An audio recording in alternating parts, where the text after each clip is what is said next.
Hi, I'm Katerina. You're watching Dante's Boxing Nation.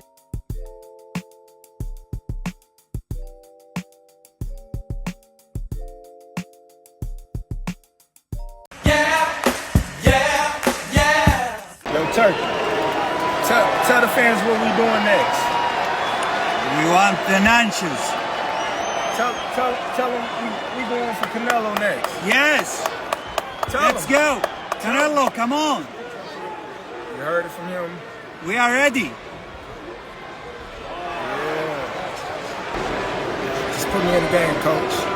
Just put me in the game. Canelo Crawford, the biggest fight in boxing. Dante's Boxing Nation, what's going on, guys? So Turki Al-Sheikh, he is doing everything he can to make the biggest fights in the sport of boxing, and he's doing everything he can to convince the fighters to take the biggest fights in the sport of boxing.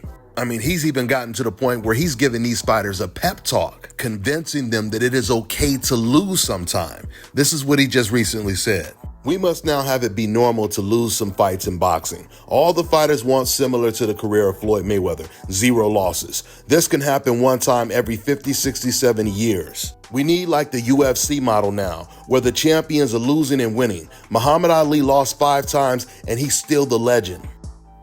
End quote. Now, while it is true that Floyd Mayweather, he raised the bar of greatness, no fighter wants to lose, and that is in any era. In fact, no athlete wants to lose. In fact, when it comes to boxing, we could go all the way back to the 1940s, where you had the Black Murderers Row, the most feared boxers in the sport. They were considered the toughest, the most talented fighters that were the most avoided, which is why the biggest names in the sport of boxing, they avoided the Black Murderers Row because they did not want to lose. And the funny thing is, they weren't undefeated like Floyd Mayweather. These fighters, these big name fighters that were avoiding the Black Murderers Row, they already had losses on their record, and they were still avoiding these group of fighters because they knew that that was almost a guaranteed L or a very difficult fight to win. And that is the same way fighters feel today. But the difference is social media amplifies everything. Because today if a boxer turns down a fight, the whole boxing world knows about it instantly. Well, before social media, there were a lot of fighters that were turning down dangerous fights, avoiding certain fighters, but we don't know about it because it wasn't documented. I mean, historically, we know about some of them, but we don't know about all of them. We know about all of them today. Now listen, there's no doubt about it that what Turki Al-Sheikh said is right. It needs to be normalized that fighters can lose in the sport of boxing. But there's so much to say when it comes to this topic, because you have some fighters that truly believe that they are the best. They don't just say it to the public, they truly believe it deep down in their heart.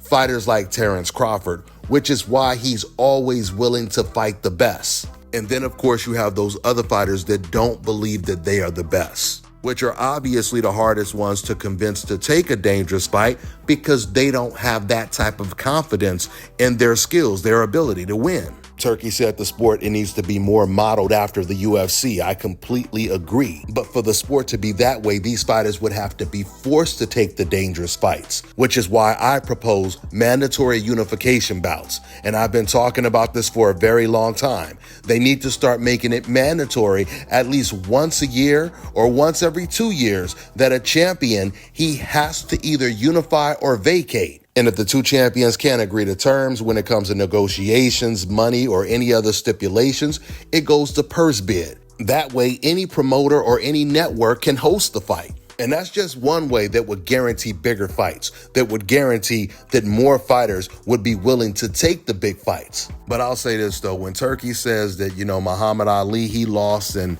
anybody can lose and they can come back. That's true, but it's true to a certain extent. The sport of boxing is so psychological. It's like 80% mental. A lot of fighters are no longer the same after they suffer their first loss or even their second loss. They may not be the same psychologically or even physically. Mikey Garcia, he was never the same after his loss to Errol Spence. Jojo Diaz, when he lost to Devin Haney or after he lost to Devin Haney, he was no longer the same fighter mentally.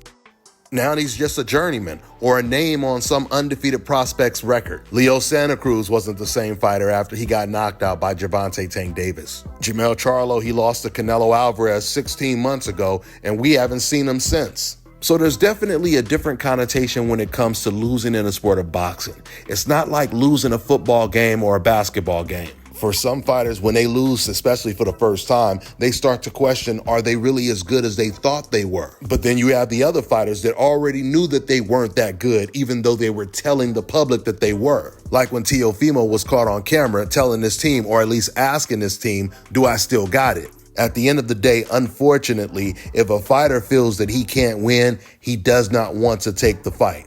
Unless you can convince him with a whole lot of money. I'm talking about retirement money. And that's probably only for like 70% of the fighters, because you still have fighters like Canelo Alvarez that by his own admission would turn down $100 million to fight a David Benavidez or a Terrence Crawford.